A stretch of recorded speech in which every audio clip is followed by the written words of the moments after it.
আল্লাহু আকবার কর। যখনই ছিদ্রটা বন্ধ করে দেওয়া যায় ধুলাকে আর দেখা যায়, কারণ কি ওই নজরে তোমার পড়বে না, খুব তীক্ষ্ণ নজর দিয়ে দেখা লাগবে। আল্লাহর কলিল তাহলে তাফসীর লেগেছে, তাফসীরে কারণগুলো ঘোষণা করেছে ওই চিকন ছিদ্র দিয়ে আলোটা আসার কারণে যে ধূলিকণা তুমি দেখতে পাও, ওই একটি ধূলি কণা এই কোটি কোটি মানুষের মধ্যে বন্টন করেছে আল্লাহ। সুবহানাল্লাহ। এইটুক জ্ঞান নিয়ে মাতব্বাড়ির শেষ নাই, ঠিক না বলেন? যেটা চোখেই পড়ে না এর নাম হলো কলিল। এর নাম কি? এর নাম কি? কলিল।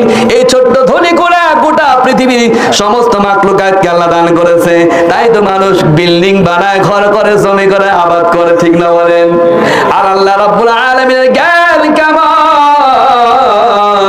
পৃথিবীর মধ্যে বিজ্ঞানীরা গবেষণা করে দেখছে ৬৬টা সাগর আছে। কয়টা সাগর?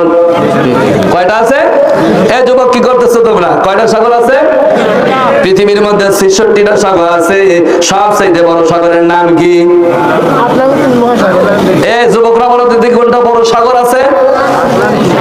আটলান্টিক সাগরে বলছে। আর কি, আর কারো জানা আছে নাকি? বলেন তো দেখি, শিক্ষিত জন। কোনটা? এশিয়া। নাম কি? আমেরিকার পাশে যেই সাগরটা আছে এই তো বড়। এটা নিয়ে মেলা মাতব্বাড়ি হুজুররা কিচ্ছু জানে না, শুধু মিলাদ পড়ে খায়, ঠিক না? কথা কয় কিনা বলেন? এইটুক গবেষণাই তাই জানে না। আলেম ওলামারা শুধু কোরআন পড়ে না, গোটা পৃথিবী নিয়ে গবেষণা করে। আল্লাহু আকবার কর। পৃথিবীর মধ্যে সবচেয়ে বড় সাগর হলো প্রশান্ত।